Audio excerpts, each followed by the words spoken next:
This is Kugan Cassius for IFL TV in association with MTK Global. We're in Philadelphia.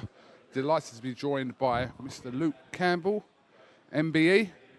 MBE? Did you forget that? I don't know. Sometimes, yeah. It's just in the title now, I guess. People don't really refer to you now as Luke Campbell, MBE. It's like, it was so long ago that... But you're still an MBE. Still an MBE. I once tried using the MBE to upgrade on a flight, but it didn't happen. I said an MBE, that surely that gives me an upgrade on the plane. Didn't. So, yeah. What about Nando's black card? That should give you that as well. Should it? Because I could do with one. Right, let's get in touch with them and let them know. Maybe they forgot. Well, this is a polite reminder to everyone, any airline out there or any kind of chicken establishment, that Luke Campbell still has an MBE. Yeah, I still have one, and it's in the name title. So, yeah, send the black card, send the upgrades this way. No worries. We're out in Philadelphia. You're fighting this week. Tell us about your opponent. Obviously, we know what's kind of ahead, which we'll come to after that, but you've got a job to do this Friday night in Philly. Yeah, most definitely. I'm not looking past this guy that I'm in with, Adrian Young, not at all. You know, he looks like a very good technical boxer. Looks like he carries a bit of weight in his punches. So I need to go in there, perform, get the win, most importantly, but look great doing it as well. And then we move on, wait for the news from the WBC, and get to challenge for that world title. What are your motivation levels going into a fight like this, where you know that kind of there is kind of a pot at the end of the rainbow, if you like, and you still need to kind of keep active, win the fight, but what's your kind of motivation levels going into a fight like this? Yeah, my motivation levels is just, you know, be the best I can be, and that's what I train day in, day out for, to be the best I can be. And if I can be the best I can be, I know I can be world champion and unify the division. How much do you know about your opponent this Friday night? I've seen a bit of footage on him, but I mainly leave it all up to Shane. Shane will do the schooling on the guy and give me the game plan and what to do, and I'll just follow instructions from Shane, really. Speaking to Eddie Hearn today about your situation regarding the WBC title and Mikey Garcia, you know, he's kind of put a clear message out there that regardless of what happens this week between Spence and Garcia, you know, he should be vacating the title. Is that the way you see it as well? Yeah, I mean, I think so. You know, he wants to go into this fight as a champion, and he is that. But, you know, I've been waiting for a shot at this title now since September, since beating Mendy, and you know, I just want to fulfil my dream and become a world champion, which I know I will be, and I will become. And it's just a waiting game. But in the waiting game, you know, I've got to stay active, I've got to stay sharp, and I've got to keep learning and keep progressing, keep getting better all the time. Your promoter Eddie Hearn believes firmly that Mikey Garcia wouldn't fight you for his own reasons, not because I'm suggesting that he's obviously frightened to fight you or anything, just he wouldn't fight you. So the thing to do with that then is to kind of give you the opportunity to fight for the world title. So yeah, I mean, obviously Mikey's looking to fight the biggest people in boxing, in the right weight categories he wants to be in. Right now that could be a very dangerous fight for him, and maybe not as big as reward as other guys he could fight. You know, but that being said, listen, I'm #1 mandatory for this title now, so I just want to get in there and take what's mine. You've kind of had to be patient. We're speaking to you over the last sort of 2 or 3 years. The Yvonne Mendy fight was something that you kind of wanted for such a long time, to avenge that, which you eventually did, and that's now kind of out of your system now. But it must have played on your mind for quite some time, Luke. Yeah, it did. I think it was more of I embarrassed myself, I think, in that. I was ashamed of myself, and I felt like I'd really let myself down, and the people around me and family and friends and stuff by going in there when I really wasn't at the races. But listen, it's been and gone now. It's in the past, and I've learned from that and come a long way from it as well. And having that return rematch with him and beating him very comfortable was something I really fully enjoyed. And the Linares defeat really gets on me as well. I mean, I'd love to get that rematch and revenge that loss as well. What did you make of Linares' last performance? Obviously, a shock to everyone what happened to him in New York back in January. What was your thoughts about that? Yeah, I mean, listen, this is the exciting thing about boxing. Things like that can happen. He got caught cold, and he was out in the first round. I know it was at the weight above, but I seen footage of him at the weigh-in, and I thought he looked a little bit gone at the weigh-in, even though it was the weight above. Maybe he'd done the weight wrong. I don't know. But yeah, listen, it's boxing, I guess. But regardless from whether he lost that fight or would have won that fight, I still think a rematch with myself, I think I beat him comfortable. 2019, yeah, could prove to be a very exciting year for yourself. Like I said, you have this fight this week, but the target after that is kind of, to get that world title shot, which you've got in the bag, just cement a date and an opponent for it in the summer.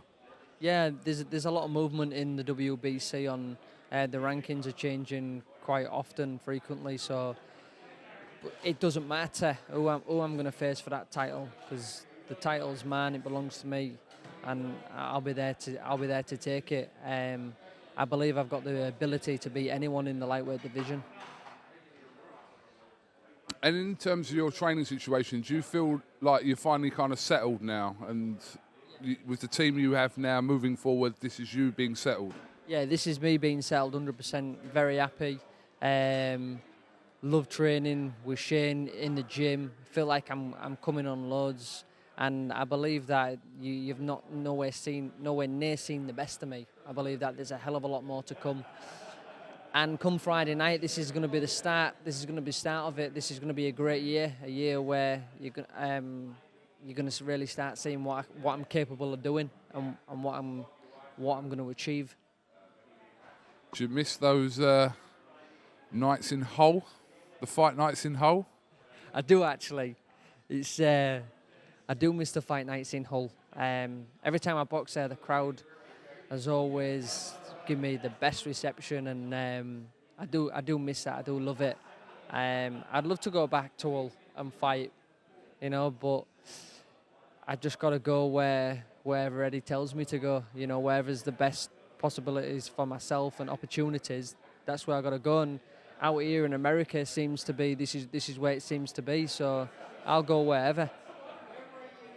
I do want to ask your opinion on a fight coming up, April 12th. You'll be well aware in Los Angeles, where Anthony Crolla will take on Vasyl Lomachenko. Huge opportunity for Anthony. Obviously, the people online kind of mixed in with support is also a lot of people kind of giving him a little bit of negative feedback from that as well. What's your take on that? Yeah, listen, you're always going to get negativity from no matter what you do. You could be the best at you do, you're still going to get negativity. I think he's just got to listen to himself, listen to his coach. He ain't the shot to fight Lomachenko. And it's his big opportunity. He's got no what I'm going to say, there's no stress on him to go in there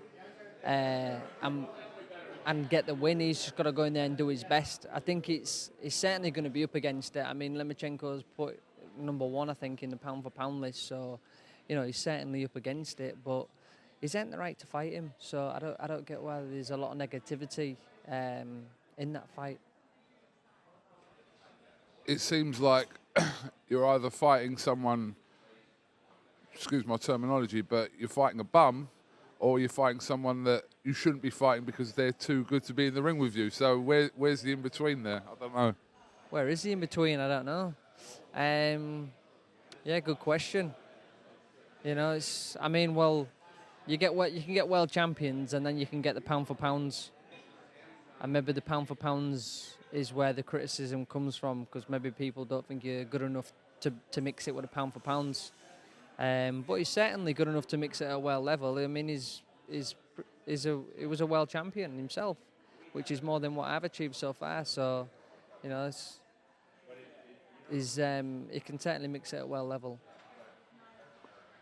I'm not sure if you're aware, but I know this is obviously not your weight category, but Anthony Yarde was ordered to fight Sergey Kovalev tonight. The WBO put out a statement tonight, and he's going to get the same because he's been criticised for his level of opponents. Now he's fighting Sergey Kovalev, so... Yeah, I mean, I hadn't seen much of Yarde whatsoever. I actually seen, for the first time, I seen a bit of footage on him the other day of him training, but I've never watched him fight or anything. And just from what I hear, what people are saying, it's such a big gap from going to the caliber of his opponents, what he's been fighting, to Kovalev. You know, I can't see him taking that fight. I think he needs a couple more fights to test himself a little bit more in a little bit more 50-50 fights than actually going for that fight. But listen, I'm not his manager or his promoter. It's his opportunity, I guess. You know, this is the thing about boxers. We're all fighters at the end of the day, and we all want to get in there and fight. So if someone gives us the opportunity to go in there, you got to take it. And exactly what Crolla's doing, I guess. You know, instead of giving him negativity, just applaud the guy for taking an opportunity and having the will and passion and balls to go in there and do it. I think when Callum Johnson was fighting Artur Beterbiev, again, same sort of criticism about him kind of having one round of boxing, going in there with someone like Beterbiev, but he gave him one hell of a fight, dropped him in the fight, nearly won the fight. We got stopped in the end, but you just don't know. You just don't know. Listen, I've been on both ends. I've been on the criticism end. When I boxed Linares, everybody wrote me off for that fight. So I've been there. But you just got to go in there and believe in yourself and believe you can do it and you can win. And everybody else's opinion is irrelevant outside of your training camp. You know, you just got to go in there and believe in yourself. I think if Callum Johnson actually believed in himself in that fight, I think he possibly could have won it. If he'd have just had that, I think he did it out of shock. I think he shocked himself when he knocked him down. I don't think he actually believed in himself that he was going to win the fight. You know, if he did, he could have won the fight. Interesting. You're never going to keep everyone happy anyway, so it goes for everyone. Just do what you believe is best for you. If you believe that there's a fight out there that you believe you can win, your team believe you can win, then why not? Exactly. I mean, it was the same with me when I boxed Linares. I believed I could beat Linares. I thought I did, but obviously I didn't do quite enough. When I'm gone over the pond and I've boxed him in his back garden on his promotions, you know, I needed to do a little bit more. I fall short, but listen, I believe that life is about timing, and now I believe that this is my time. All right, Luke. Well, listen, appreciate your time. Best of luck on Friday night. Get the win, and then just sit back and wait for your shot. We'll go from there, yeah. Go out there and get a great win. That's the main. Luke Campbell, thank you very much for talking to IFL TV, and we'll catch up with you after your fight come Friday night here in Philadelphia. Nice one. Thanks for chatting.